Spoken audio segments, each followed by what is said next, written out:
नमो तस्स भगवतो अरहतो सम्मा संबुद्धस्स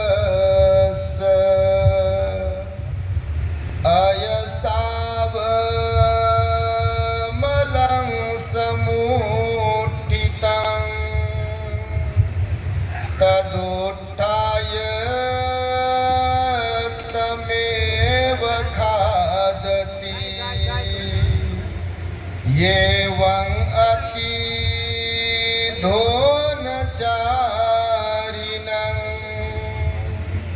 सानिकम्मानि नयन्ति दुर्गति। संपूर्ण विश्वाला ज्यांनी सुख शांती मानवता तथा दुःख मुक्तीचा आर्य संदेश दिला, असे ते दुःख मुक्तीचे मार्गदाता दुःख मुक्त महामानव महान कारुणिक तथागत भगवान सम्यक संबुद्ध तथागतांनी आपल्या शुद्ध प्रज्ञेतून निर्मिलेला सद्धम्म आणि त्याच सद्धम्माचा गेली 2500 वर्षांपासून सातत्याने अहोरात्र प्रचार आणि प्रसार करणारा पूजनीय भिक्खू संघ या महान आणि सर्वश्रेष्ठ अशा त्रिरत्नांना प्रथमतः त्रिवार अभिवादन करतो, ज्यांच्या महान आणि असीम त्याग प्रभावामुळे आपल्याला जो हा अनमोल असा बुद्ध धम्म लाभला आणि ज्यांच्यामुळे आपल्याला हे एवढे मोठे वैभव प्राप्त झाले, असे महान युग प्रवर्तक भारतीय राज्यघटनेचे शिल्पकार परमपूज्य बोधिसत्व डॉक्टर बाबासाहेब आंबेडकर या महामानवाच्या महान अशा धम्मक्रांतीमध्ये संपूर्ण जीवनाला समर्पित करून आज आपल्या नांदेड जिल्ह्यातील देगलूर येथील पहिली अखिल भारतीय बौद्ध धम्म परिषद या ठिकाणी आज 15 मार्च 2026 रोजी संपन्न होत असताना या धम्म परिषदेचे अध्यक्ष आमचे गुरुजी पूजनीय भदंत धम्मसेवकजी महास्तवीर मुळावा, अध्यक्ष महाराष्ट्र प्रदेश भिक्षू संघ, त्याचबरोबर धम्म परिषदेला उपस्थित असलेले पूजनीय भिक्खू महावीरो थेरो आणि संपूर्ण पूज भिक्षू संघ, त्याचबरोबर संपूर्ण आयोजक मंडळी, आपल्या देगलूर शहर आणि परिसरातील धम्मदेसनेला श्रवण करण्यासाठी उपस्थित असलेले आपण सर्व श्रद्धावंत उपासक उपासिका, बालक तथा बालिकांनो, तद्वतच द ग्रेट हॅपीनेस या आपल्या यूट्यूब चॅनलचे सर्वच दर्शक, सर्वप्रथम तुम्हा सर्वांच्या प्रती मंगल मैत्री सद्भावना व्यक्त करतो आणि आपणा सर्वांच्या दुःख मुक्ती करिता तथागत भगवान बुद्धांद्वारा उपदेशिलेल्या धम्मोपदेशास प्रारंभ करतो। आपण सर्वांनी शांत, एकाग्र आणि श्रद्धायुक्त चित्ताद्वारे या अनमोल बुद्धवाणीला आपल्या हित सुखाकरिता श्रवण करावे, ग्रहण करावे। आमच्या माहितीस्तव पहिल्यांदाच आम्ही या देगलूर मध्ये आलेलो आहोत आणि देगलूर मध्ये येऊन तुम्हा सर्वांना पाहून हे एवढं मोठं नियोजन केलं, एवढी मोठी जय्यत तयारी केली आहे आणि त्यामुळे बुद्ध धम्माच्या प्रचारासाठी ही एक मोठी जमेची बाजू आहे। तेव्हा सर्वांचं मी अभिनंदन आणि कौतुक करेल। पहाटेपासून आम्ही इथे येऊन बसलो आहे। आम्हाला वाटलं बा आम्ही उद्घाटक आहो, आमचा नंबर आता लागेल मग लागेल। पाहता पाहता सायंकाळ आणि रात्रही झाली। भंतेजी पण आमचे धम्मसेवक भंतेजी 83 वर्षाचं वय आहे। पूजनीय भंतेजींचं गुडघ्यांचा त्रास होतोय, परंतु तरी सुद्धा सकाळी 6 पासून निघून इथे आतापर्यंत, म्हणजे आता बघा घड्याळात वाजलेत 6:45 सायंकाळचे, तर 13 तास झाले बघा ते बसून आहेत। गाडीतही बसून, इथे आल्यानंतरही बसून, आणि ते अत्यंत विद्वान आहेत आणि आम्हा धम्मदेसना ऐकण्यासाठी त्यांना बसावं लागतं इथे. तर त्यामुळे मी काही अधिक बोलणार नाही तुम्हाला. भंतेजी म्हणाले आता आणि वारंवार म्हणत होते की तुम्ही बोला आणि आम्ही फक्त आशीर्वाद देतो, परंतु तसं नाही आहे. भंतेजी आमचे गुरुजी मार्गदर्शक आहेत, त्यांच्यामुळेच आम्हाला हे भिक्खू जीवन जगण्याची प्रेरणा मिळाली. आम्ही मुळाव्याला शाळेमध्ये होतो. भंतेजींची शाळा आहे, सम्यक दृष्टी सद्धम्म विद्यालय आहे, मिलिंद महाविद्यालय आहे आणि त्या मुळाव्यातूनच आम्ही बाहेर पडलो. औरंगाबादच्या मिलिंद महाविद्यालयामध्ये सुद्धा आम्ही शिक्षण घेत असताना मुळाव्यातूनच प्रेरणा घेऊन आज संपूर्ण महाराष्ट्र आणि महाराष्ट्राच्या बाहेरही धम्म प्रचारासाठी आम्हाला जाण्याचा योग येतो. तेव्हा इथे आलो. भगवान बुद्धांनी ही गाथा म्हणालेली आहे. भगवान बुद्ध आता मी तुम्हाला म्हणून दाखवली, तुम्ही ऐकली असेल, पाली भाषेतील गाथा आहे. तुम्ही कधी ऐकली असेल माहित नाही, त्याचा अर्थ सांगतो मी तुम्हाला. भगवान म्हणतात या गाथेमध्ये, लोखंडापासून उत्पन्न होणारा, लक्षपूर्वक ऐका, लोखंड समजते ना, लोखंडापासून उत्पन्न होणारा जंग, लोखंडापासून उत्पन्न होणारा जंग जसा त्या लोखंडालाच खाऊन टाकतो, लोखंडापासून उत्पन्न होणारा जंग जसा त्या लोखंडालाच खाऊन टाकतो, अगदी त्याचप्रमाणे मनुष्याचे स्वतःचेच दुष्कर्म अर्थात अकुशल कर्म, पाप कर्म त्या मनुष्याचा नाश केल्याशिवाय राहत नाही. ही बुद्धाची वाणी आपण सर्वांनी लक्षात घेतली पाहिजे. आज समाजाचा आपण जेव्हा विचार करतोय, समाजाकडे जेव्हा पाहतोय, तेव्हा आम्ही पहिल्यांदाच आलो. धम्माच्या संदर्भामध्ये, अध्यात्माच्या संदर्भामध्ये, कुशल कर्माच्या संदर्भामध्ये, धम्मदेसना श्रवण करण्याच्या संदर्भामध्ये इकडे उदासीनता आहे की काय असं कधी कधी वाटतं. पण त्याला तुम्हीच जबाबदार आहात असं नाहीये.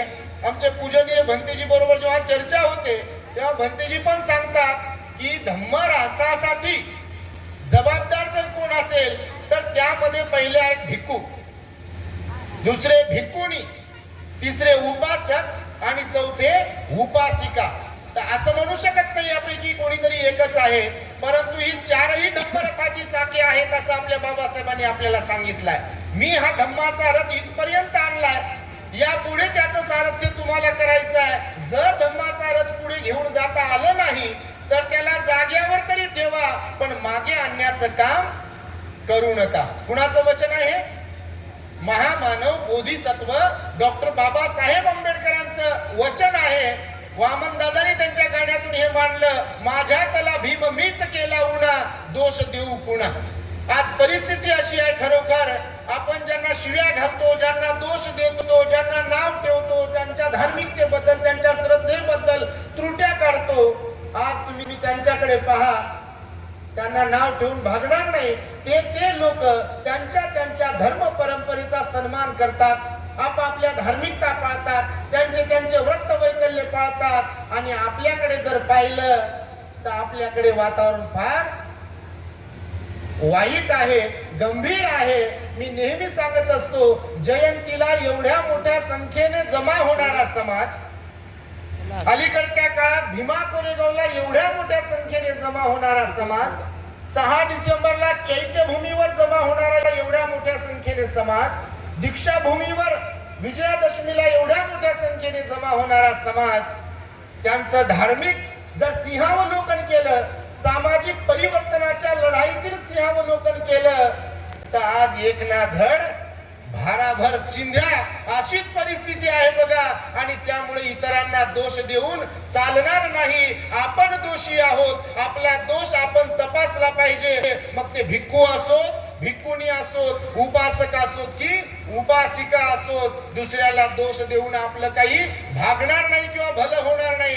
आणि म्हणून आमच्या सूरजने किंवा वाघमारे परिवार कोणी आम्हाला वारंवार कॉल केले इकडे येण्यासाठी, आणि इकडे आम्ही आलो. आता बसल्या बसल्या मी विचार करत होतो, पहिली गोष्ट तर तुमचं अभिनंदन यासाठी करेल की प्रास्ताविक करताना बाबांनी सांगितलं की समाजामध्ये आम्ही ही धम्म परिषद जी घडवून आणली आहे, ही पहिलीच धम्म परिषद आहे.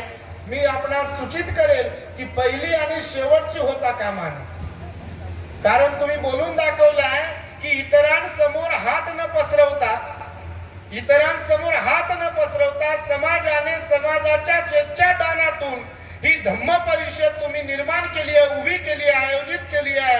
त्यामुळे ही स्वाभिमानी धम्म परिषद आहे. यासाठी मी तुमचं अभिनंदन करतो. कारण समाजामध्ये आम्ही अनेक ठिकाणी जातो, भंतीजीकडून आम्हाला हे परिवर्तनाचं बाळकडू मिळालेलं आहे. अनेक ठिकाणी असं आहे की राजकारण्यांना बोलवा, याला बोलवा, त्याला बोलवा, त्याच्याकडे पावत्या घेऊन जा, त्याला विनवणी करा, पाया पडा. तुम्ही काही देता का? देता का? असं होते समाजामध्ये. पण तुम्ही नाही तसे बापा, तुम्ही लय चांगले आहे देवनुरकर. कारण तुम्ही स्वाभिमानाची धम्म परिषद केली आहे, कोणासमोर हात पसरवले नाही. कारण बाबासाहेबांनी स्वाभिमान शिकवला आपल्याला. काय शिकवला? एक काळ होता एकीकडे कुत्र्याला किंमत होती, म्हशीला किंमत होती, पण माणसांना किंमत होती का? आपल्या नव्हती किंमत. पण बाबासाहेबांनी आपल्यामध्ये स्वाभिमान शिकवला आणि त्यामुळे आज काही लोक तयार होत आहे. म्हणून काही ठिकाणी कार्यक्रमाला जेव्हा जातो तर तेव्हा 2-3 घंटे तर स्वागत समारंभ चालते. आणि तो यासाठी का त्या बिचाऱ्यांनी काय काय दिलेलं असते. मग त्याचा उदो उदो करा, त्याचा गवगवा करा, त्याला झेलत बसा, इथं बसता का, तिथं बसता का, पाण्याची बॉटल देऊ का, पंचरंगी पट्टी तुमच्या गळ्यात टाकू का, अजून फुलाचा गुच्छ आणून देऊ का, जेवले का, बसले का, उठले का. बस लाचारीच लाचारी तिथे येते. जिथे लाचारी येते तिथे बाबासाहेब नसतात. जिथे स्वाभिमान असतो तिथेच बाबासाहेब असतात. जिथे धम्माचं शुद्ध आचरण असते तिथे बाबासाहेब बुद्ध असतात. आणि म्हणून बघा, आता मी बसलो होतो तर बाबासाहेबांचे काही विचार समाजाला अत्यंत प्रेरणा देणारे वाचताना माझ्या लक्षात आले. मी तुम्हाला ते वाचून दाखवेल आणि नंतर तुम्हाला थोडंसं मी प्रवचन देईल. बाबासाहेब काय म्हणतात बघा. आता खरं तर जयंतीचा पिरियड आहे. तुमच्याकडे कसं वातावरण आहे मला काय माहित नाही, परंतु समाजामध्ये बऱ्याच ठिकाणी जेव्हा जातो तेव्हा मान पान, नाव, प्रतिष्ठा आम्हाला विचारलं नाही वगैरे वगैरे.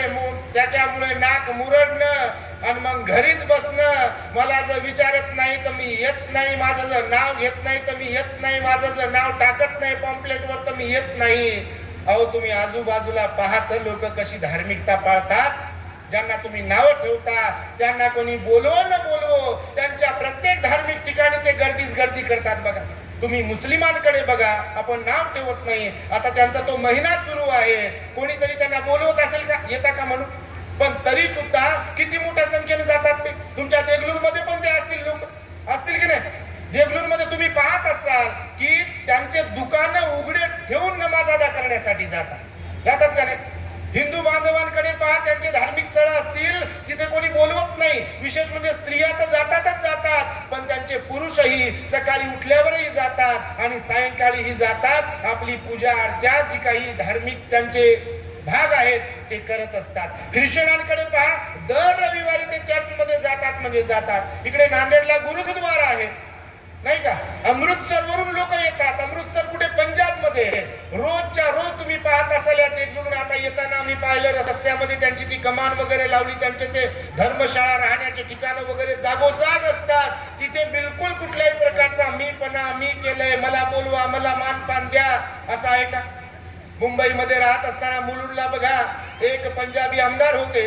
या गुरुद्वाऱ्याचे नांदेडच्या ते अध्यक्ष होते. काय, तारासिंग ते मरण पावले बघा.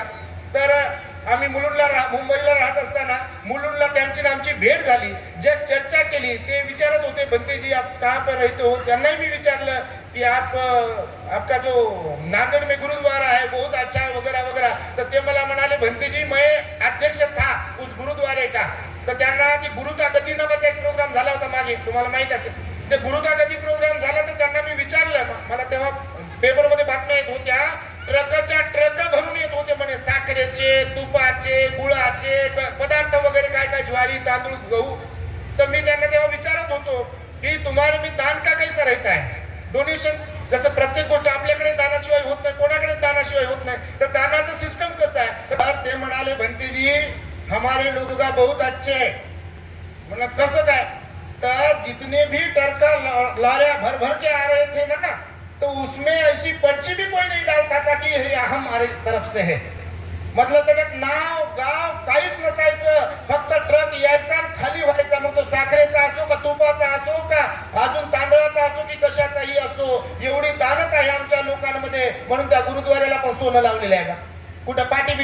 का तुम्ही आपल्याकडे?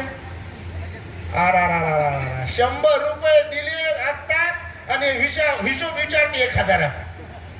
हे असं होते बघा तुमच्याकडे आहे का नाही माहित नाही. आणि त्यातल्या त्यात नाव घेतलं नाही तर मग तर काहीच खरं नाही बघा. त्या पॉम्पलेटवर जर नाव गाव टाकलं नाही, मग त्यांचं नाव असो का विहाराचं नाव असो का कोणाचं मंडळाचं नाव असो, जर नाव नसेल तर लोक बघा काम करण्याला सुद्धा मागे पुढे पाहतात. ही जी कीड लागलेली आहे समाजाला, मी तुम्हाला आता म्हणालो भगवंताच्या वचनाचा दाखला देत असताना, जसं लोखंडातूनच उत्पन्न होऊन लोखंडापासूनच उत्पन्न झालेला जंग जसा त्या लोखंडालाच खाऊन टाकतो, अगदी त्याचप्रमाणे ज्या मनुष्याच्या चित्तामध्ये मनामध्ये अवगुण अकुशल कर्म निर्माण होतात ते त्यांना खाऊन टाकतात. आपल्या समाजातही असंच झालेलं आहे बघा. मग ते भिक्खूंच्या बाबतीतलं असो वातावरण, भिक्खुणींच्या बाबतीतलं असो का उपासक उपासिकांच्या बाबतीतलं वातावरण असो, सगळीकडे नाव गाव मीपणा अहंकार संघटनेचा किंवा वेगवेगळ्या प्रकारचा ऍटिट्यूड जो आहे हा समाजाच्या नासाचं कारण बनत आहे. तुमच्या माहितीसाठी सांगतो, बाबासाहेब एक होते, आपले पूर्वज होते. त्यांच्या काळामध्ये बाबासाहेबांच्या हाकेला त्यांनी ओ दिला आणि सगळं काही सोडलं बघा. आज शिकला सवरलेला वर्ग आहे, परंतु अपेक्षा ठेवून जीवन जगतो आहे, वाकायला झुकायला तयार नाही आहे. बाबाने सांगितलं द्यायला तयार नाही आहे. तसं पाहिलं तर सगळं काही कोणाची देण आहे? कोणाची देण आहे? ही बाबासाहेबांचीच देण आहे. आपल्याकडे जे जे म्हणून काही आहे, बुद्धाचा धम्म बाबासाहेबांनी आपल्याला दिला, संविधानात्मक तरतुदी बाबासाहेबांनी आपल्याला दिल्या. आज काय कोट नोकरी शिक्षण बंगला गाडी मोटर हे सगळं काही बाबासाहेबांनी दिलंय. बाबासाहेबांनी तर भरभरून दिले हो, पण मग आपण काय देतोय बाबासाहेबांच्या समाजाला ह्याचं पण सिंहावलोकन होणं, तपासणी करणं अत्यंत गरजेचं आहे. आणि म्हणून दुसऱ्याच लोकांना बेमान झाले म्हणण्यात काही अर्थ नाही. खरे बेमान तर आपणच आहे. कोण आहे खरे बेमान? तर आपणच आहे. आणि म्हणून तुम्हाला बाबासाहेबांचं एक कोट 2-3 ठिकाणचं आहे, मिक्सअप करून ते सांगतो. बाबासाहेब काय म्हणतात माणसाच्या जीवनाबद्दल बघा, म्हणजे जेणेकरून आपल्याला प्रेरणा मिळेल. हे नक्कीच ऐकून बाबासाहेबांचे शब्द आहेत. बाबासाहेब म्हणाले, माणूस जगतो शिक्षण घेतो. बघा, माणूस जगतो शिक्षण घेतो, पैसे कमावतो, खातो आणि मरतो. काय म्हणतोय? माणूस जगतो शिक्षण घेतो, पैसे कमावतो, खातो आणि मरतो. जीवन जगतो कमवायसाठी. जीवन कशासाठी जगतो? जीवन जगतो कमवण्यासाठी, कमावतो खाण्यासाठी आणि खातो जगण्यासाठी, तरी शेवटी मरावंच लागतं. काय म्हणतात बाबासाहेब? समजते तुम्हाला भाषा आमची? बाबासाहेब म्हणतात जीवन जगतो कमवण्यासाठी, कमवतो खाण्यासाठी आणि खातो जगण्यासाठी, तरी शेवटी मरतोच. पण नुसतं मरायच्या भीतीने खात असाल, आपल्या समाजाला उद्देशून काय म्हणतात बाबासाहेब बघा, नुसतं मरायच्या भीतीने खात असाल तर आताच मरा, म्हणजे त्रास पण होणार नाही आणि मेहनत पण वाचेल. मरायचं तर सर्वांना.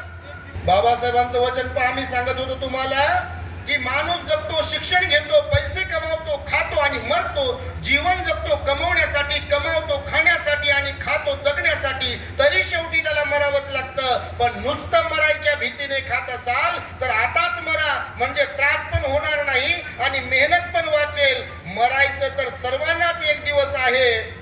या पलीकडे बाबासाहेब म्हणाले, जगायचं असेल तर आपल्या परिवारासोबत समाजासाठी पण जगा. जीवन जगायचा एक उद्देश बनवा. तुम्ही जे जगता, शिक्षण घेता, पैसे कमवता, मोठे होता, मोठ्या हुद्द्यावर पोहोचता, त्याचा उपयोग फक्त स्वतः पुरता करू नका, तर गुलामीच्या जंजिरामध्ये जकडलेल्या या समाजाला त्यातून मुक्त करण्यासाठी लढा द्या. आपला स्वतःचा मूल बाळ पालन पोषण तर एक जनावर सुद्धा करते, पण माझ्या नजरेत तोच खरा माणूस आहे जो आपल्या परिवाराबरोबर समाजाची सुद्धा चिंता करतो आणि समाजासाठी सुद्धा आपलं जीवन खर्ची घालतो. कोणाचं वचन आहे?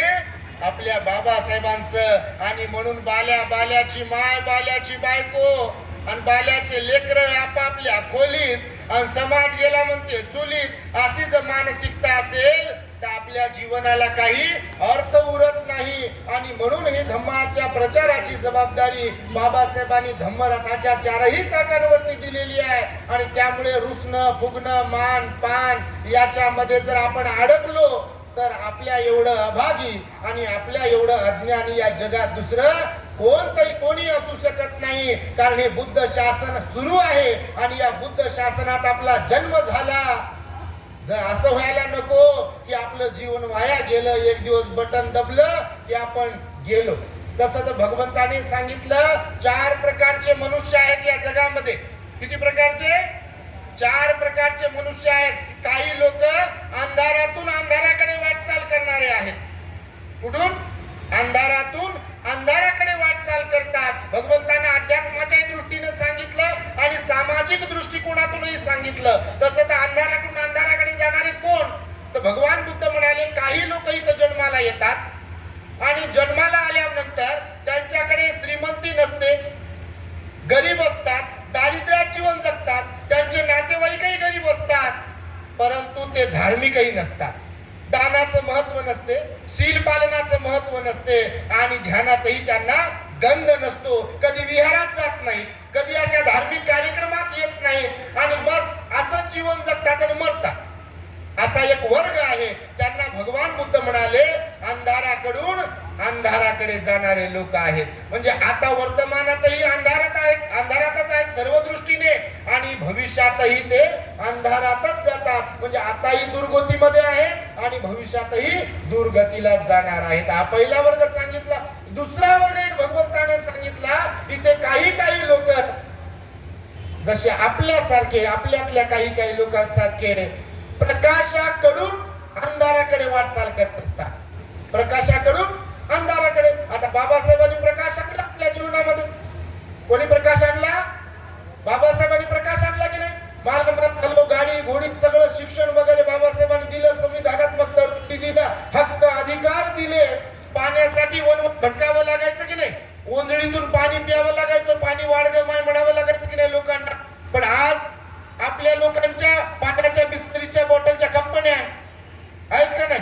बिलकुल. बघा सगळ्या ठिकाणी श्रीमंती वाढली आहे. परंतु भगवान बुद्ध म्हणाले असा श्रीमंत वर्ग जो आहे तो भौतिक दृष्ट्या श्रीमंत असतो आता, म्हणजे प्रकाशात आहे, पण आध्यात्मिक जीवनाचा जो प्रकाश आहे तो त्यांच्याकडे नसतो. जसं मला पहा आणि फुलं वाहा असे काही लोक आहे बघा. त्यांनी बाबांनी सांगितलं प्रास्ताविकेत माड्या 2-3 मजल्याच्या आणि घरी गेलं बा परिषद आहे आपल्या देगलूर मध्ये, काय देता येईल का तुम्हाला?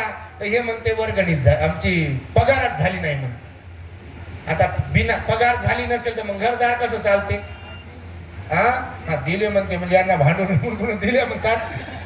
काहींची गोष्ट बघा खरंच देत नाहीत, म्हणजे इथल्या देगलूरचीच गोष्ट करत नाही, पण काही ठिकाणी खरंच आध्यात्मिक जीवन जगत नाही. त्यांचे मुलं बाळही विहारात येत नाहीत, ते विहारात येत नाही, त्यांना धार्मिकतेचा गंधही नसतो बिलकुल. भिमके लागते जिगर, जसे अर्ध्यापेक्षा कमी इधर आणि अर्ध्यापेक्षा जास्त उधरच भटकतात ते.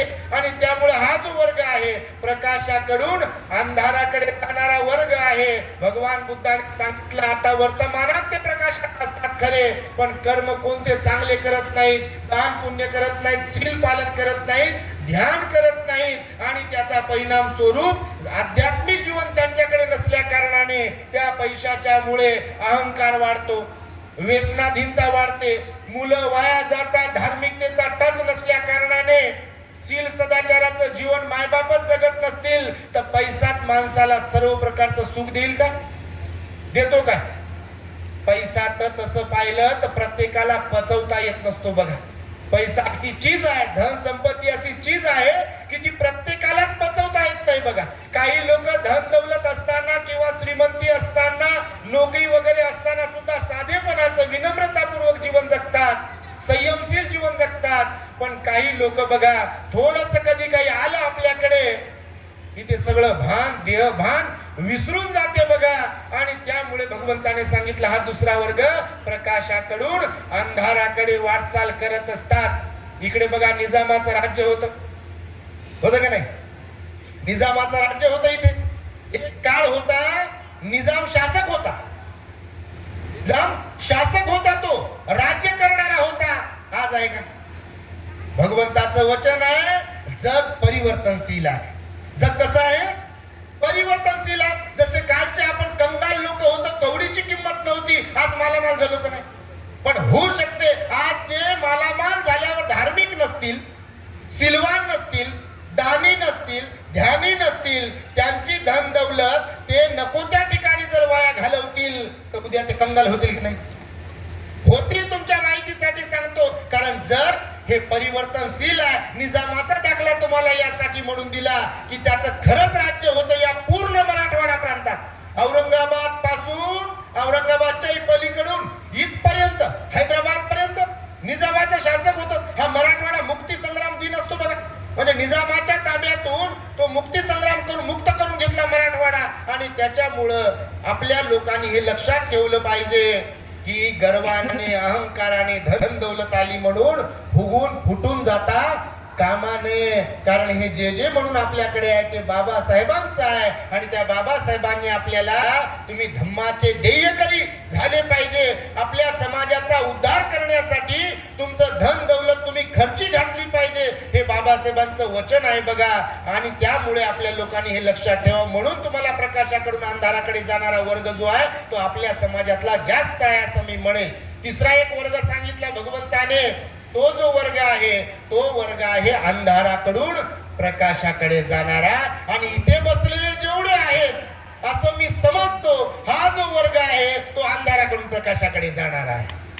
कारण तुम्ही मालामाल तर आहेच आहे, परंतु मालामाल असण्याबरोबर तुम्ही धार्मिक आहात. सकाळपासून मी पाहतोय काही चेहरे तुमच्यातले की ते बिलकुल गेलेले नाहीये बघा. बसून आहे तिथे, प्रवचन ऐकायचंय आपल्याला, भंतीजींचं प्रवचन ऐकायचं आहे, बुद्धाची वाणी आपल्याला ऐकायची आहे. आणि म्हणून तुम्ही बसलात इथे, तर ही फार मोठी गोष्ट आहे. आणि म्हणून मी तुम्हाला सांगितलं की तिसरा जो प्रकार आहे अंधाराकडून प्रकाशाकडे आहे. कारण जरी आपण गरीब असलो, दारिद्र्यात खितपत पडलेलो असलो, तरी मात्र धार्मिकता ही आपल्याला उंचीकडे घेऊन जाऊ शकते. म्हणजे चढता आले का आपल्याकडे येऊ शकतो. आणि त्यामुळे हा तिसरा वर्ग सुद्धा अत्यंत महत्वाचा आहे. आणि सर्वोत्तम वर्ग कोणता हे जेव्हा आपल्या भगवंताला विचारलं तेव्हा भगवान बुद्ध म्हणाले, चौथा वर्ग प्रकाशाकडून प्रकाशाकडे जाणारा आहे. म्हणजे तो विचार करतो की आम्हाला जे काही मिळाले हे धन दौलत वगैरे वगैरे, मान सन्मान, हे आमच्या पूर्वकर्मामुळे म्हणा किंवा महामानवाच्या त्यागामुळे म्हणा प्राप्त झालाय. परंतु आम्ही जर एकदम काय म्हणू त्याला बेसावध राहिलो तर भविष्यामध्ये आम्ही सुद्धा अंधारात जाऊ. पण तसं होता कामा नये. म्हणून हा जो वर्ग आहे तो आताही धार्मिक असतो, श्रीमंत असतो, सिलवान गुणवान असतो. आणि तो आता श्रीमंत धार्मिक असल्या कारणाने भविष्यातही देखील तो सिलवान गुणवान आणि श्रीमंत राहतो. हा चौथा वर्ग मी तुम्हाला सांगतोय. शेवटचा भगवंताने सर्वोत्तम वर्ग सांगितला. आणि त्यामुळे आपलं जीवन हे वाया नाही गेलं पाहिजे. आपल्या जीवनाला अर्थ राहिला पाहिजे. मुलाबाळांवरती आपल्या चांगले संस्कार घातले पाहिजे बघा. कारण आज समाजामध्ये सगळीकडे आम्ही पाहतो खरंच उदासीनता आहे बघा. जयंतीला खरंच लोक एकत्र येतात, परंतु निवडणुकीमध्ये ते एकत्र राहत नाही. आणि धर्माच्या विहाराच्या बाबतीत म्हटलं, धार्मिकतेच्या बाबतीत म्हटलं तरी एकत्रच राहत नाही. पानाची पाता म्हणावं की पानाची पाता म्हणावं, यातला फरक जर 69 वर्षानंतर कळत नसेल, आपण किती पाण्यात आहोत हे आपणच आपल्याला पाहिलं पाहिजे, चेक केलं पाहिजे. इतर धर्मियांचे लहान लहान मुलं, तरुण मुलं मुली, मध्यवयस्क आणि म्हातारेही लोक, त्यांना बरोबर धार्मिकतेची गोडी असते का नाही? इकडं आहे का गोडी सगळ्यांना? नाही आहे गोडी सगळ्यांना.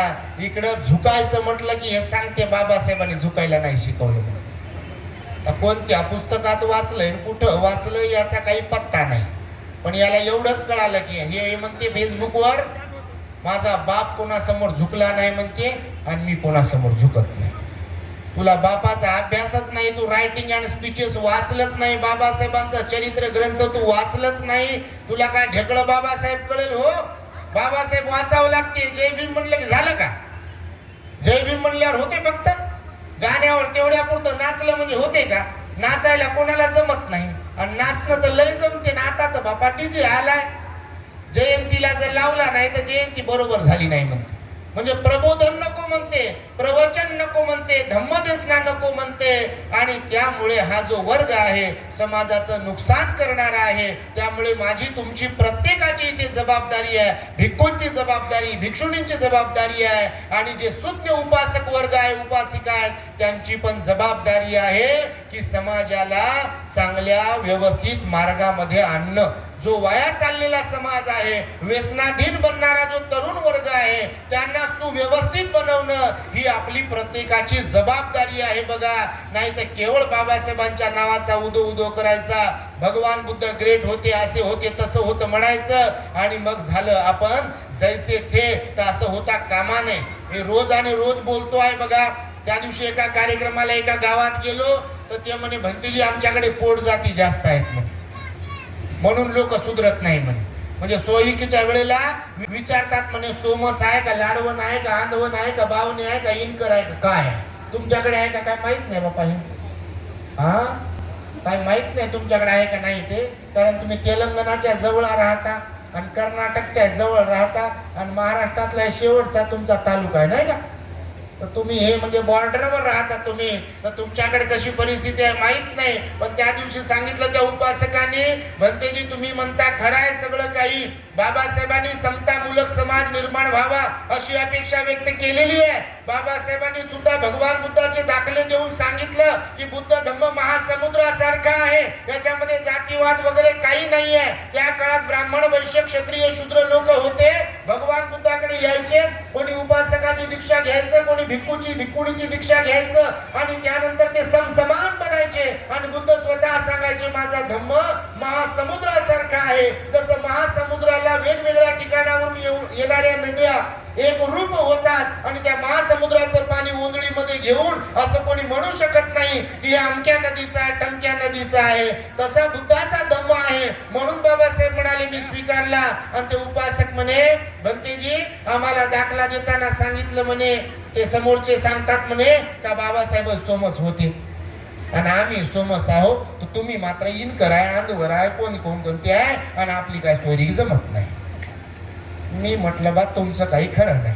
आणि काय खरंच खरं आहे का मला सांगा बरं तुम्ही. म्हणजे इथं जर असेल आपण तर काय इतर लोकांना आपण आदर्श घडवून देऊ, काय इतर लोक आकर्षित होतील आपल्याकडे, होतील काय. आपल्यामध्येच ह्या सगळ्या गोष्टी असतील तर इतर लोकांसमोर एकटा आपण हस करून घेतो बघा. आणि त्यासाठी आपल्या बाबासाहेबांनी आपल्याला गर्भित इशारे पण दिलेले आहेत की बौद्ध धम्म तुम्ही स्वीकारला खरा, पण गळ्यामध्ये मडकं अडकून घेतल्यासारखं तुम्ही समजता कामा नये. उगम रीतीने बुद्ध धम्माचं आचरण करून तुम्हाला धम्माचा प्रचार आणि प्रसार करावा लागणार आहे. त्यासाठी शील सदाचार हा अत्यंत महत्वाचा आहे. नाही तर लोखंडासारखा जंग जसा लोखंडाला संपवते तसे तुम्ही सुद्धा वैयक्तिक जीवनामध्ये असो का सार्वजनिक जीवनामध्ये असो तुम्ही संपल्याशिवाय राहणार नाही. बाबासाहेबांनी सुद्धा अनेक ठिकाणी असे इशारे दिलेले आहेत. त्यामुळे एकदा मला वाटतं कोकणामध्ये कुठेतरी बाबासाहेबांची सभा होती बघा. काही समाजात असे आणि तसे लोक असतात बघा. खेकडा प्रवृत्तीचे पण लोक असतात. खेकडा प्रवृत्ती समजते तुम्हाला, तुमच्याकडे आहे का नाही माहित नाही, पण आनंद कौशल आणि भंतेजी होते आमचे, ते कधी कधी समाजातलं चित्र पाहून दाखला द्यायचे का काही काही ठिकाणी समाजामध्ये समाजाचंच नुकसान करणारे लोक असतात. जसं भगवंताने तणाचा दाखला दिला. तण तृण गवत, एखाद्या शेतामध्ये गवत पेरतात काय, गवत पेरते का कोणी, गवत पेरत नाही. गहू पेरतात, ज्वारी पेरतील, बाजरी पेरतील, काय काय पेरतील, पण ते पेरल्यानंतर फक्त ते पिकच येते का जमिनीतून, येते का. त्या पिकाबरोबर गवतही येते बघा. मग त्याला निंदन करावं लागते, खुरपण करावं लागते, ते काढून टाकावं लागते. कारण जे काही खत पाणी तुम्ही त्या पिकाला द्याल ते गवत जर काढून टाकलं नाही तर त्याचं ते नुकसान करते पिकाचं. भगवान बुद्धाने दाखला दिला की जसं त्या शेतामध्ये निघणारं तृण आहे, तण आहे, गवत आहे, त्या पिकांचं नुकसान करते, तसं समाजामध्ये सुद्धा खेकडा प्रवृत्तीचे जे लोक आहेत, कोणाचं जर नाव मोठं होत असेल, एखादी संघटना पुढे जात असेल, कोणाचा गवगवा होत असेल आणि कोणी चांगलं काम जरी प्रामाणिकपणे करत असेल तर समाजामध्ये अशी खेकडा प्रवृत्ती असते की त्यांना त्यांचे पाय खेचून मागे ओढायचं आणि जे चांगलं चाललंय ते जागेवर बसवायचं. मग ते आमच्या बाबतीत असो का तुमच्या बाबतीत असो, काही लोक असतातच बिलकुल भगवंताने सांगितलं, काही कुशल प्रवृत्तीचे लोक असतात आणि काही काही अकुशल प्रवृत्तीचे लोक असतात. चित्त प्रवृत्ती सांगितली भगवंताने आणि त्या चित्त प्रवृत्तीमध्ये मग बाबासाहेब एका ठिकाणी कोकणामध्ये कुठेतरी भाषण देत होते.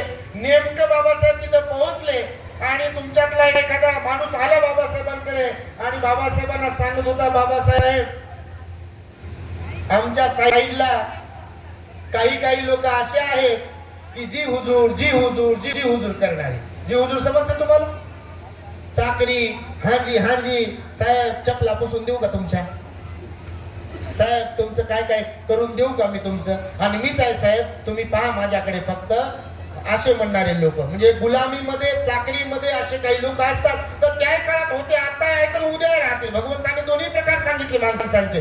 काही लोक सज्जन असतात तर काही लोक एकदम वाईट मार्गावरती गेलेले असतात. काहींचं मन चांगलं असते, निर्मळ असते आणि काहींचं मन अशुद्ध असते. तर मग बाबासाहेब सभेसाठी गेले आणि एका कार्यकर्त्यानं बाबासाहेबाला सांगितलं की बाबासाहेब आम्हाला अडथळा इतर लोकांकडून तर आहेच आहे, पण आपल्यातीलही काही लोकांकडून अडथळा आहे.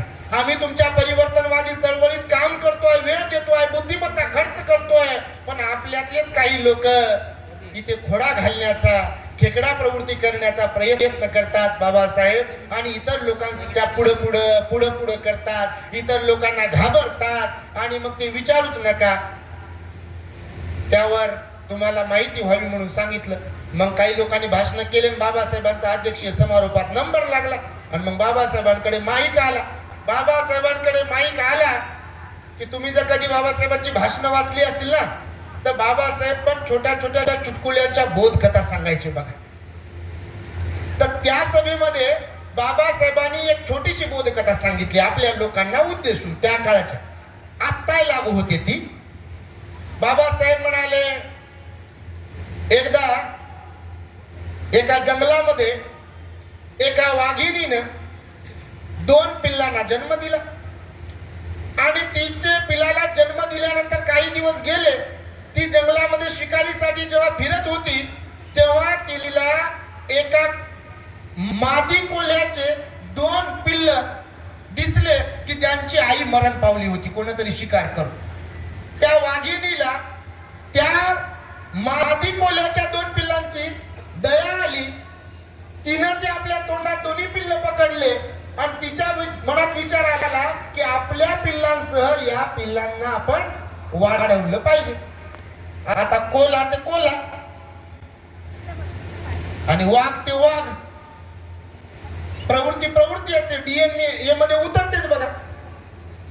आता काहीचा डीएनए आहे तसा, पाटलाचा घोडण महाराला भूषा, पुढं करणं, हांजी हांजी करणं, मग ते धम्माला बाजूला ठेवणं, बाबासाहेबांच्या विचाराला बाजूला ठेवणं, समाजाचं नुकसान होते तरी न कळणं, अशा प्रवृत्तीचे. मग बाबासाहेब म्हणाले त्या वाघिणीनं आपल्या पिल्लांबरोबर त्या कोल्ह्याच्या पिल्लांना सांभाळण्यासाठी आपल्या गुहेमध्ये ते पिल्लांना आणलं.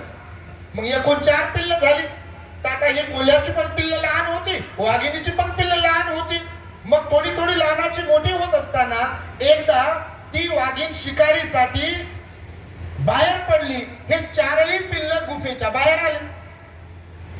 बाहेर आल्यानंतर एक हत्ती आला आणि तो हत्ती नेमका त्या पिल्लांजवळ आला. मग तो हत्ती पिल्लांजवळ आल्यानंतर जे वाघाचे पिल्ले होते तर त्या हत्तीवर ते चवताळू लागले, तुटून पडले होते. ते ओरडत होते, एकदम हल्ला करण्याच्या प्रयत्नात होते, गुरगुरत होते बघा. ते गुरगुरते जसं बाबासाहेबांनी सांगितलं, शिक्षण हे वाघिणीचं दूध आहे आणि जो प्राशन करेल तो गुरगुरल्याशिवाय राहणार नाही. पण गुरगुरणं कोणतं? तर मारामारीचं नाही. कोणतं? मारामारीचं नाही, लेखणीचं गुरगुरणं. आपले कर्तव्य, आपले अधिकार हिसकावून घेण्यासाठी, आपली लायकी, आपली पात्रता तयार करणं, त्या योग्य समाजाचा उद्धार करण्यासाठी गुरगुरणं. हे तर बापा काहीतरी पिते, काहीतरी खाते आणि बायावर करते कोण क्या करताय म्हणते, लय बद मार खाते. पा याला काही अर्थ आहे का? काही लय अन्य अत्याचार होतात बघा ते, त्याला अर्थ नाही. शिक्षण घ्या म्हणाले, शिक्षण हे वाघिणीचं दूध आहे म्हणाले. जो पिल तो गुरगुरल्याशिवाय राहणार नाही. वाघाचं पिल्लू जरी असेल, आम्ही थायलंड मध्ये जात असतो, श्रीलंकेमध्ये जात असतो. थायलंड मध्ये एक झू पार्क आहे. त्या झू पार्क मध्ये त्या वाघाचे छोटे छोटे पिल्ले आपल्या मांडीवर देतात फोटो काढण्यासाठी. त्याच्या जवळ गेलं तर ते पिल्लू असं गुरु करते बघा. एवढंच पिल्लू मांजरी एवढं ते गुरु करते. काय त्याचा गुणधर्मच तो आहे. गुणधर्म समजतात तुम्हाला? सापाला डिवचलं की ते फणा काढणार म्हणजे काढणार, फुसफुस करणार म्हणजे करणार. विंचवाला डिवचलं की ते दंश करणार म्हणजे करणार. त्याचा तो गुणधर्म आहे बघा. तो बकरा असो, साप असो की काही असो. कुत्र्याला पण बघा तुम्ही जर काही त्रास दिला तर ते गुरु गुरु करते बघा. म्हणजे ते त्याच्या मोड मध्ये येते. प्रत्येकामध्ये गुणधर्म आहेत. भगवान बुद्धांनी सांगितलेले आहेत. प्रत्येक जीवामध्ये वेगवेगळ्या प्रकारचे गुणधर्म आहेत. तसे धार्मिक माणसामध्ये सुद्धा धार्मिकतेचे गुणधर्म असतात. ते वाकणारे, झुकणारे, लवणारे, विनम्र असतात. आणि जे अधार्मिक असतात ते टाईट पोझिशन मध्ये, कोण क्या करताय, कोण क्या करताय, माझ्यामुळेच आहे, कोण म्हणते मग, वगैरे वगैरे असं होते कधी कधी. तर मग बाबासाहेब म्हणाले तो हत्ती आला, चाल करून आला होता. पिल्ल लहानच होते, कोल्ह्याचे पण पिल्ल लहान होते जे वाघिणीच्या सहवासात राहत होते. आणि वाघिणीचे पण पिल्ल लहानच होते. पण वाघिणीचा जो गुणधर्म आहे, वाघाचा जो गुणधर्म आहे तो त्या वाघिणीच्या पिल्लांमध्ये होता. ते गुरगुरत होते. पण जे कोल्ह्याचे पिल्ल होते ते सिंह, तो हत्ती ओरडला जसा तो सिंहाचे पिल्ल चिंगाट पळून गेले. तर बाबासाहेब म्हणाले सभेमध्ये त्या, तुम्ही सुद्धा वाघाची औलाद आहात, वाघाचे बछडे आहात, वाघाचे पिल्ल आहात, वाघाचे संतान आहात. जे वाघाचे पिल्ल असतील, बछडे असतील त्यांनी इथे बसा. आणि जे कोल्ह्याची औलाद संतान असतील त्यांनी इथून उठून जा. कोण म्हणाला असं माहिती तुम्हाला? बाबासाहेब म्हणाले. हे बाबासाहेबांनी आपल्याला बोलून दाखवलेलं आहे. आणि म्हणून आपल्यातले सद्गुण आपण जागे केले पाहिजे, ते वाढवले पाहिजे, ते समाजाच्या उद्धारासाठी कामी आणले पाहिजे. तरच आपला उद्धार होईल बघा. अन्यथा आपला उद्धार करण्यासाठी इथे कोणी येणार नाही, हे तुम्ही लक्षात घेतलं पाहिजे. म्हणून स्वतःला शुद्ध आणि बौद्ध बनवण्याचा प्रयत्न केला पाहिजे. बाबासाहेबांच्या 22 प्रतिज्ञा तुम्ही पाळल्या पाहिजे बघा. यांनी खंत व्यक्त केली की तिकडे चेन्नईकडे आम्ही गेलो, तामिळनाडूला गेलो, तिथे लोकांच्या घरावर झेंडा आहे. अशी आहे परिस्थिती. तिकडे तर असेलच परिस्थिती, तो विषयच नाही बा. पण देगलूर आहे त्याला अपवाद नसेल असा काही विषय नाही आहे बघा. काही तुमच्यावर बोलतो असा विषय नाही. पण सगळ्या ठिकाणी आम्ही जातो, गावामध्ये, शहरामध्ये, सगळीकडे जातो. काही आजही लोक लपून झाकून राहतात बघा. आणि ते सिद्ध करतात की हम कमजोर है. पण बाबासाहेबांनी कोणाची उपमा दिली आपल्याला? वाघाची उपमा दिलेली आहे. आणि वाघ हा जागरूक असतो, सिंह हा जागरूक असतो. भगवंताने सांगितलं जंगलाचा राजा असतो सिंह. आणि सिंहाची विशेषता काय असते? सिंह जर झोपला असेल तर तो एकदम असा बिलकुल बिंदास झोपत नाही कधी. झाडाचं पान जर पडलं तर सिंह उठतो आणि सिंहावलोकन करतो. हा जो शब्द प्रयोग आहे की सिंहावलोकन करणे, सिंहावलोकन करतो सिंहच फक्त. झाडाच्या पानाचा जरी आवाज झाला तर तो उठतो आणि उभं राहून इकडं तिकडं पाहतो. कुत्र्याच्या बाबतीत तसं होत नाही, सापाच्या बाबतीत असं होत नाही. आणि त्यामुळे आपण जागरूक असलो पाहिजे. बाबासाहेब हेही म्हणाले, जागृतीचा विस्तव तुम्ही कधीही विझू देता कामा नये. अनेक इशारे बाबासाहेबांनी आपल्याला दिलेले आहेत. आणि म्हणून माझ्या माता भगिनी असतील, माझे बांधव असतील, त्या सर्वांना हेच सांगणं आहे की अशा परिषदा तुम्ही इकडे घेतल्या पाहिजे. इकडे काम करण्याची मला वाटतं नितांत गरज आहे. आणि 4ही परिषदा ज्या मी तुम्हाला सांगितल्या, भिक्खू भिक्खुनी, उपासक उपासिका यांनी खंबीर भूमिका घेतली पाहिजे. आपला वेळ धम्मकार्यासाठी तुम्हाला काय करावं लागेल? परिवर्तनाच्या लढाईत काय करावं लागेल? काय द्यावं लागेल? 3 गोष्टी द्याव्या लागतात. काय द्यावं लागेल? नुसताच जय भीम म्हणून आणि बाबासाहेबांचं गाणं ऐकून चालणार नाही. तर 3 गोष्टी तुम्हाला समाजाला द्याव्या लागतील. ज्यांना वाटते खरंच माझ्या रक्तात बाबासाहेब आहे, ते गाण्यापुरता नाही, तुझ्या रक्तामधला भीमराव पाहिजे. कायचा ढेकळाचा भीमराव निघेल, जयंतीच्या दिवशी दारू पिऊन डान्स केल्यावर भीमराव निघेल का? अरे भीम तर शुद्ध होता हो, बाबासाहेब तर शुद्ध आचरणिक होते, बिलकुल बुद्ध धम्माचं आचरण पालन करायचे, उपोषण पालन केलं विजयादशमीच्या दिवशी, धम्मदीक्षेच्या दिवशी. माहितीये तुम्हाला, स्वतः म्हणाले मी विदेशामध्ये राहिलो, अमेरिकेला राहिलो, लंडन स्कूल ऑफ इकॉनॉमिक्स मध्ये होतो, मी कोलंबिया युनिव्हर्सिटी मध्ये राहिलो, थंड प्रदेशातील विद्यार्थी माझे मित्र माझ्या बरोबर होते, ते बिडी सिगारेट प्यायचे, दारू पियायचे, पण मी कधी दारूला स्पर्श केला नाही, मी कधी बिडी सिगारेटला स्पर्श केला नाही, मी स्वतःला जपलं, मी संयमशील राहिलो, माझं चारित्र्य मी सांभाळलं. हे आपल्या बापाने आपल्या समाजाला सांगितलं, हे आपल्या समाजाने ध्यानात ठेवलं पाहिजे. आणि जे लोक आपले स्वतःला जय भीमवाले म्हणून घेणारे असतील, स्वतःला बौद्ध म्हणून घेणारे असतील, स्वतःला आंबेडकरवादी म्हणून घेणारे असतील, आणि ते जर आपल्या बापाच्या बाबासाहेबांच्या जयंतीच्या दिवशी दारू पिऊन नाचत असतील, तर त्यांच्या एवढं अज्ञानी आणि मूर्ख या जगात दुसरं कोणतं असू शकते? कारण तसं जर कोणी करत असेल तर खऱ्या अर्थाने बाबासाहेबांचा अपमान इतर लोक नाही तर आपलेच लोक करतात असा त्याचा अर्थ होतो बघा. आणि त्यामुळे तुम्ही ह्या गोष्टी लक्षात घ्या. बाबासाहेबांचे मुलं गेले हो, राजरत्न गेला, इंदू गेली, रमेश गेला बाबासाहेबांचा, गंगाधर गेला बाबासाहेबांचा, माता रमाई क्षयरोग झाला आणि भर तारुण्यात गेली. बाबासाहेब रमाई गेल्यानंतर ओक्साबोक्सी रडत होते, स्वतःला त्यांनी बंद खोलीमध्ये कोंडून घेतलं होतं आणि रमाईच्या बद्दल पश्चाताप व्यक्त करत होतो. तुम्ही वाचा बाबासाहेबांची ग्रंथ संपदा. रामू, मी तुला वेळ देऊ शकलो नाही, क्षयरोग झाला होता रमाईला, आपल्या आईला, बाबासाहेब वेळ नाही देऊ शकले, पायाला भिंगरी बांधून फिरत राहील. गंगाधर गेला तेव्हा बाबासाहेब जागेवर नव्हते, रमेश गेला तेव्हा विदेशात होते. आईनं आपल्या रमाईनं 2-2.5 महिन्यानंतर मोठा ऊर करून छाती करून बाबासाहेबांना पत्र लिहिलं आणि कळवलं, साहेब मला माफ करा, आपला गंगाधर जाऊन आपला रमेश जाऊन 2-2.5 महिने झाले, शिक्षणामध्ये तुम्हाला व्यत्यय येऊ नये यामुळे तुम्हाला मी उशिरा कळवत आहे. आपला रमेश आपल्याला सोडून गेला.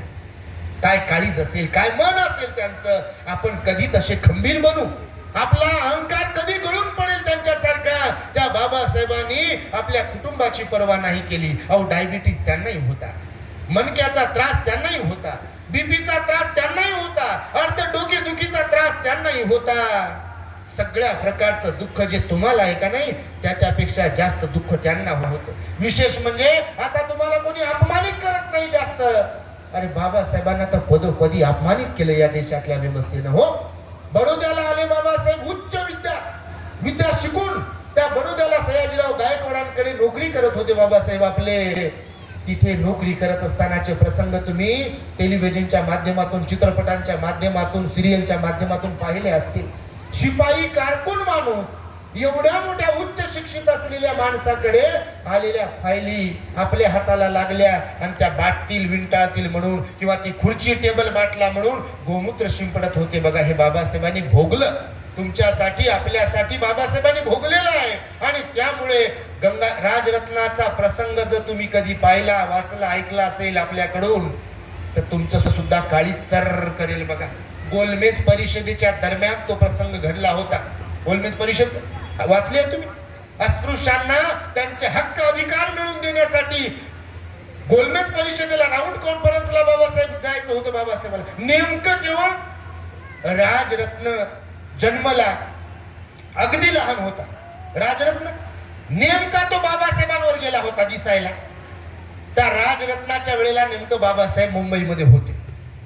माता रमाईकडून कधी कधी त्या राजरत्नाला बाबासाहेबांनी आपल्या खांद्यावरती, हातामध्ये, छातीला लावून खेळवलं.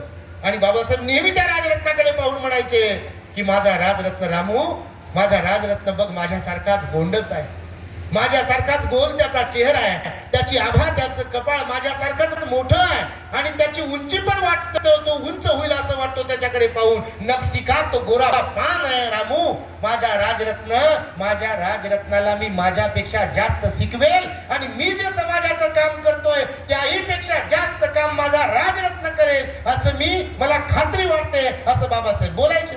नेमकं मुंबईमध्ये असताना बाबासाहेब एक दिवस असा आला, त्या राजरत्नाला ताप आला राजरत्न तापेने फणफणत होता, तो प्रचंड गरम झालं, त्याचं शरीर उष्ण झालं आणि बाबासाहेबांनी त्याला जवळ घेतलं आपल्या छातीवरती. आणि ही गोष्ट बाबासाहेबांनी त्या काळामध्ये शंकर शास्त्रीला सांगितली. दिल्लीमध्ये असताना, दिल्लीमध्ये बाबासाहेब होते. नेमकंच बाबासाहेबांनी देशाला संविधान अर्पण केलं होतं. संविधान अर्पण करून आपल्या बंगल्यावर बाबासाहेब आले होते. आराम खुर्च्या होत्या बाबासाहेबांकडे. बघा, तुम्ही औरंगाबादला कधी आलात, पुण्याला सिम्बायोसिस कॉलेजमध्ये जर कधी गेलात, नागपूरला चिंचोलीला वगैरे कधी जर गेलात तर तुम्हाला बाबासाहेबांनी वापरलेल्या वस्तू, कपडे पाहायला मिळतील. तर बाबासाहेब उच्च विद्याविभूषित होते, विदेशात राहून आलेले होते, म्हणून त्यांचं राहणीमान वगैरे जे कोणतं होतं त्या लेवलचं होतं. तर बाबासाहेबांची आराम खुर्ची असायची बघा, दिल्लीच्या पण, न्यू दिल्लीच्या घरी आणि मुंबईला पण, औरंगाबादला पण, मिलिंद कॉलेजच्या दरम्यान. तर दिल्लीला जेव्हा बाबासाहेबांनी संविधान देशाला अर्पण केलं, सायंकाळी बाबासाहेब आपल्या बंगल्यावर आले आणि बंगल्यावर आल्यानंतर आराम खुर्चीमध्ये, असं ती झोपणारी खुर्ची असते ना, त्या खुर्चीमध्ये असे पहुडले. पहुडल्यानंतर बाबासाहेब मध्येच हसत होते आणि मध्येच हुंदके देऊ देऊ रडत होते. त्यांच्या बाजूला असलेल्या शंकर शास्त्रीनं हे दृश्य, बाबासाहेबांच्या हसण्यामध्ये रडण्यामध्ये होणारा बदल पाहिला आणि बाबासाहेबांना विचारलं, बाबासाहेब काय झालंय, तुम्ही मध्येच रडत आहात आणि मध्येच हसत आहात? तेव्हा ते शंकर शास्त्रीना बाबासाहेब म्हणाले, अहो शास्त्री, मी हसतोय यासाठी की आज एवढ्या वर्षांच्या प्रतीक्षेनंतर जो समाज इथला SC ST OBC हजारो वर्ष धर्माच्या नावावर गुलामगिरीत कितपत पडला होता, शिक्षणाच्या संधीपासून वंचित होता, माणसं असून त्यांना माणसांसारखं जगता येत नव्हतं, वागता येत नव्हतं, मी मोठ्या परिश्रमाने संविधान लिहिलं. त्या संविधानामध्ये समता हे तत्व टाकलं. आजपासून आपल्या देशामध्ये इथे कोणीही कोणाला उच्च नीच मानणार नाही. इथे प्रत्येकाला शिक्षणाची संधी मिळेल. इथे लोकशाहीची मी निर्मिती केली आहे संविधानात्मक. इथला गरीबातला गरीब माणूस, बाई, ही नगरसेवक, सरपंच, सदस्य, आमदार, खासदार, राष्ट्रपती आणि प्रधानमंत्री सुद्धा बनू शकते. हे संविधानात्मक तरतूद मी करून ठेवली आहे, याचा मला मनस्वी आनंद होतो आहे. ज्यांना एका व्यवस्थेनं हजारो वर्ष तुमचं एवढंच काम आहे, तुम्ही गुलामगिरीच करायची आहे, याच्या बाहेर तुम्ही पडू शकत नाही, एवढंच तुमचं धर्म कर्तव्य असं सांगितलं जात होतं, ते मी मोडीत काढलं. स्त्रियांना चूल आणि मूल एवढेच अधिकार सांगितले जात होते, त्यांना त्याच्यातून मी वरती काढलं. हिंदू कोड बिल मी लिहिलं, तेही इथल्या हिंदू स्त्रियांच्यासाठी त्यांचा सर्वांगीण विकास व्हावा यासाठी संविधानात्मक तरतुदी करून दिल्या. सगळ्या प्रकारचं रिझर्वेशन दिलं. इथे हे सगळं काही करत असताना मला आठवत होते मागचे दिवस की इथे प्रचंड जातीभेद केला जात होता. इथे गरिबांना छळलं जात होतं, त्यांच्यावर अन्याय अत्याचार केला जात होता, स्त्रियांना छळलं जात होतं, शिक्षणापासून त्यांना वंचित ठेवल्या जात होतं. पण आज मात्र संविधान अर्पण करत असताना त्याच्यामध्ये मी कोणत्या ह्या तरतुदी करून ठेवल्या की जेणेकरून सर्वांगीण विकास होईल स्त्रियांचा पण आणि SC ST OBCचा पण. त्याचा मला मनस्वी आनंद होतो आहे, म्हणून मी हसतो आहे. बाबासाहेब, आपण रडत का आहात? हसण्याचं तर कारण समजलं, तुम्ही रडत का आहात? त्यावर बाबासाहेबांनी मग हा प्रसंग सांगितला राजरत्नाचा. शास्त्री, हे सगळं काही मी आज कमवलंय, त्याचा मला मनस्वी आनंद होतोय. पण एकीकडे हे सगळं काही करत असताना एवढं काही आज मी उपलब्धी करून घेतली आहे, प्राप्त करून घेतलंय. आणि हे प्राप्त करण्यासाठी मी माझ्या वैयक्तिक जीवनामध्ये माझं काय काय गमवलं, त्याचं मी सिंहावलोकन करत होतो, त्याची मी उजळणी करत होतो. तेव्हा एक एक प्रसंग माझ्या डोळ्यासमोर येत आहे. माझ्या वैयक्तिक जीवनाची तर मी बरीच वजाबाकी केली. आज मी खिळखिळा झालो आहे. मला डायबिटीज, शुगर त्रास देते आहे. BP मुळे मला चक्रा येत आहेत. मला धड चालता येत नाही. जळगाव 40 गावच्या सभेला गेलो असता मी टांग्यातून खाली पडलो, माझा पाय फ्रॅक्चर झाला, काठी विना आणि कोणाच्या आधारा विना मी एक पाऊल पुढे जाऊ शकत नाही, चालू शकत नाही. हे तर माझ्या वैयक्तिक जीवनाचं झालं, मला त्रास होतोय. माझ्या कौटुंबिक जीवनाला सुद्धा मी तिलांजली गेली. कोणती? तर माझा गंगाधर बालपणातच मला सोडून गेला. माझा रमेश तर मी पाहिला नाही, मला तो सोडून गेला. हिंदू नावाची मुलगी झाली मला, ती पण मला सोडून गेली. आणि राजरत्नाच्या वेळेला तर मी मुंबईमध्ये होतो, त्या राजरत्न तापेने फणफणत होता. मी त्याचा लाड करत होतो, त्याला मी छातीला पकडलं होतं. त्या राजरत्नाचं शरीर असं गरम झालं होतं, उष्ण झालं होतं. मी त्याला रंजवण्यात, तो रडत होता, रंजवण्याचा मी प्रयत्न करत होतो त्याला. आणि मध्येच माझ्या छातीला तो बिलगलेला असताना, मी त्याला रंजवत असताना त्याचं अंग, त्याचं शरीर थंडगार पडलं, त्याचं रडणं थांबलं. मला काही समजत नव्हतं. माझ्या परिवारातील आणि काही कार्यकर्ते माझ्या जवळ आले, त्यांनी राजरत्नाला हात लावला. मी पण त्यांना बोलू लागलो की राजरत्न बोलत नाहीये, आता तो थंडगार पडलेला आहे, काय झालं असावं. तेव्हा मला कार्यकर्त्यांनी, घरच्या लोकांनी सांगितलं, साहेब राजरत्न गेला. राजरत्न गेला म्हटल्याबरोबर माझ्या काळजाला चर्र झाला, असं की माझा राजरत्न मला सोडून गेला. तेवढ्यात राजरत्नाला मग खाली ठेवलं त्याला, आणि त्याच्या अंतिम संस्काराचा कार्यक्रम सुरू झाला.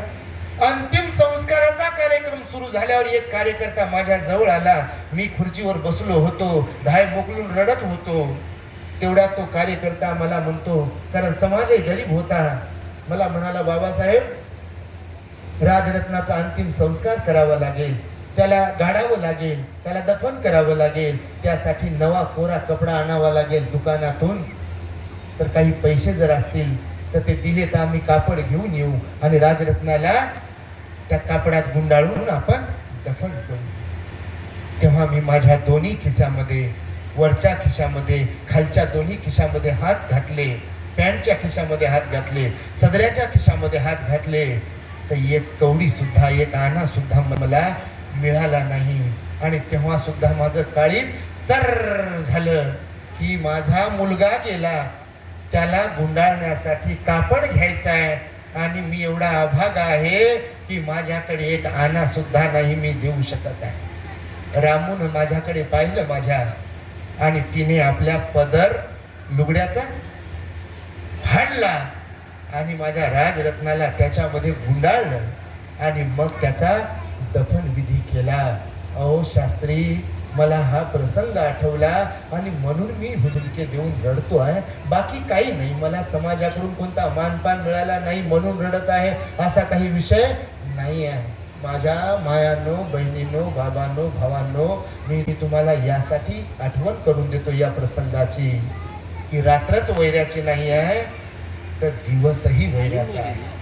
तुम्ही कुठे पडलात, मान पान, सत्कार, स्वागत काय आहे याच्यामध्ये?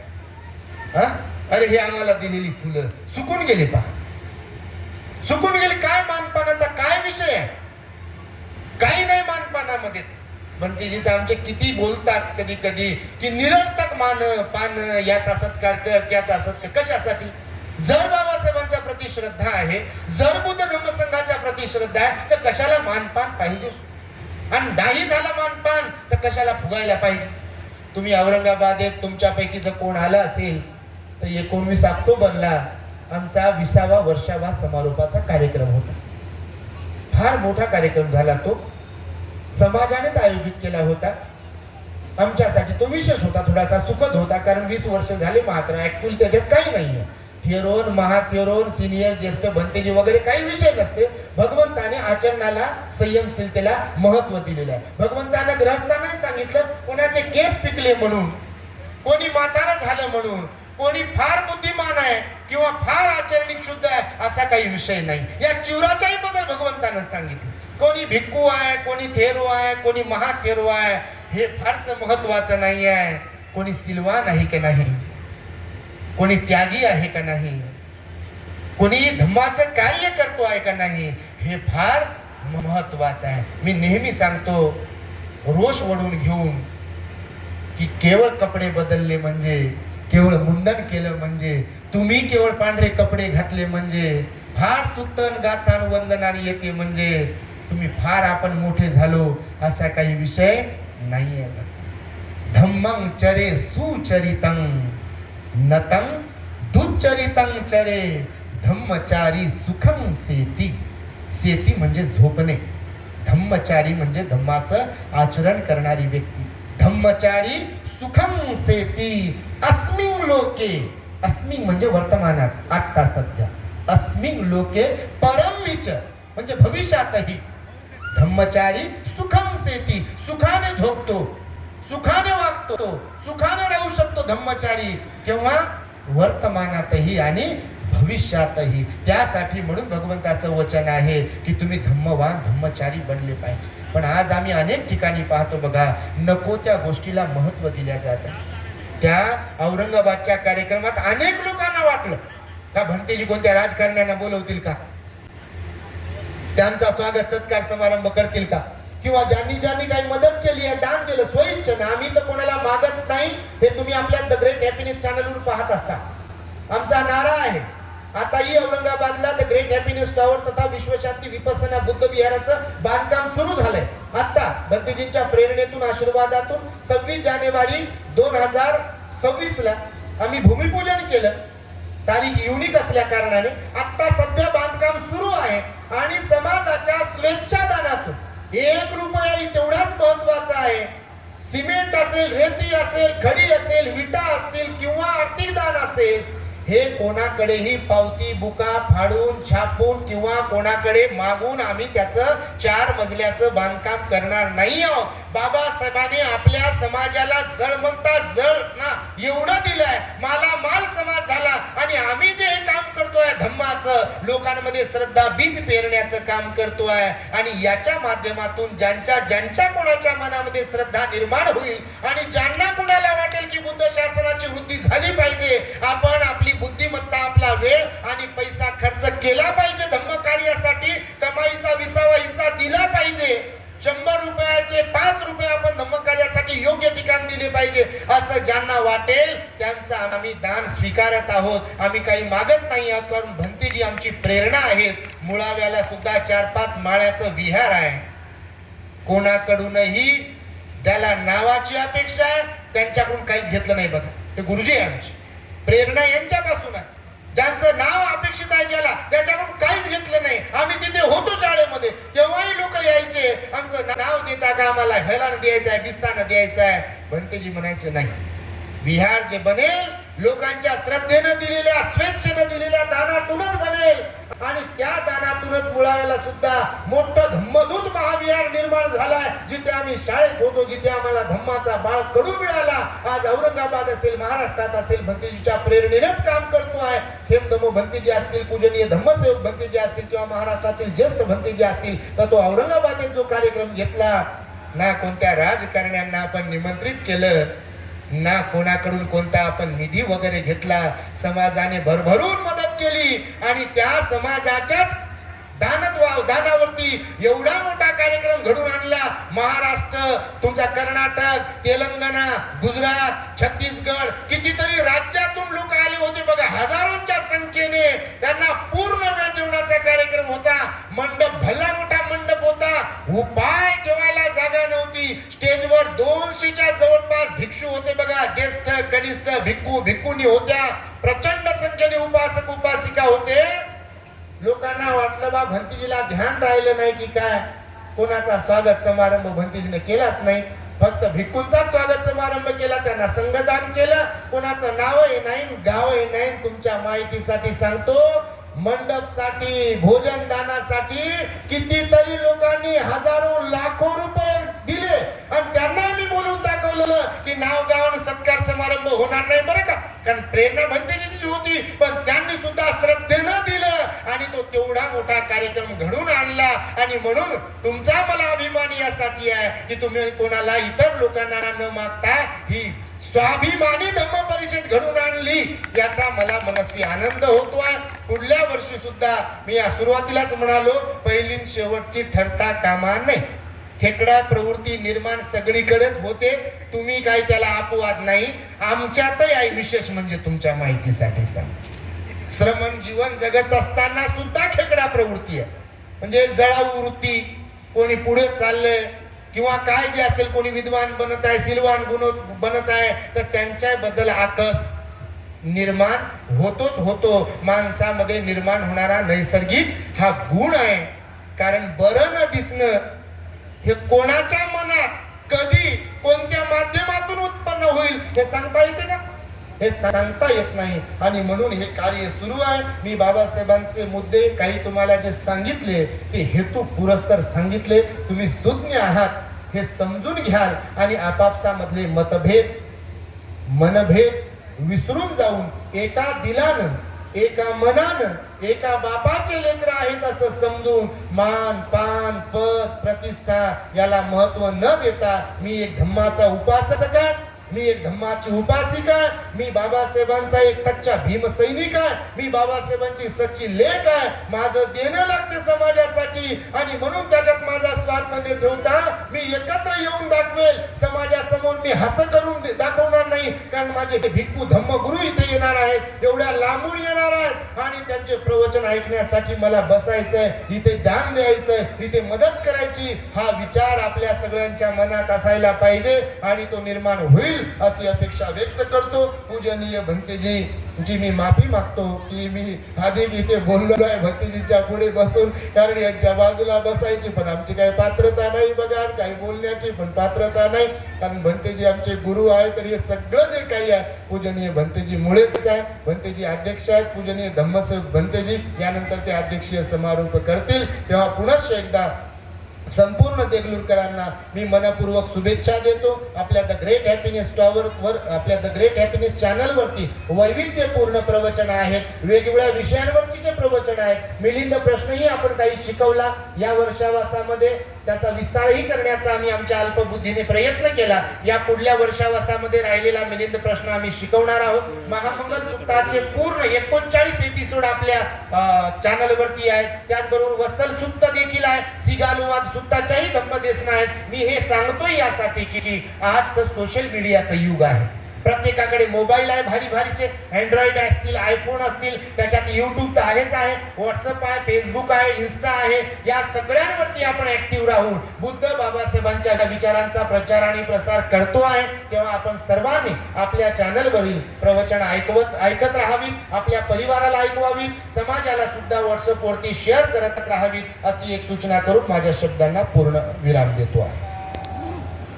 भवतो सब मंगलम रखन्तु सब देवता सब बुद्धानुभावेन सदा सोत्थी भवन्तु ते भवतु सब मंगलम रखन्तु सब देवता सब धम्मानुभावेन सदा सोत्थी भवन्तु ते भवतु सब मंगलम रखन्तु सब देवता सब संघानुभावेन सदा सोत्थी भवन्तु ते.